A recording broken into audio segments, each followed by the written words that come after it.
কাজে কাজে আছে। আপনার কি ওরা চিনত? ওরা চিনত। চিনত। নাম কি? ওরা এ করে। আপনার নাম কি করে? দোকান টোকান করে। আপনি এখানে কেন আসছিলেন? এনে আসলে একটা দরকার, একজনের সাথে দেখা করার জন্য, বিক্ষোভের জন্য দেখা করার জন্য। তাহলে আপনার উপরে হামলা হইল কেন? ওই যে পোস্টারটা আমি আসছি তার উপর থেকে তুই আসছি যে মুখ দিন। আপনি কি কোনো দল করেন? আপনি আওয়ামী লীগের কি পদে আছেন? ভাই পক্ষ এখন আর নাই। আপনি কোন পদে ছিলেন? ভাই একটু খালি ইয়ে করে। আমি পরিশ্রম করে একটু খালি পানি আন। ভাই একটু ধরুন তো আমার থেকে। তো ভাই বসুন উপর।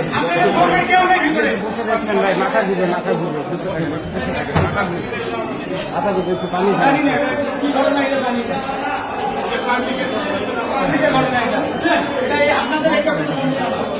আপনারা ভিতরে যা বসেন মনে করেন যে হাত উঠবে না, কোনো লোক নাই, চুপচাপ বসেন, যান।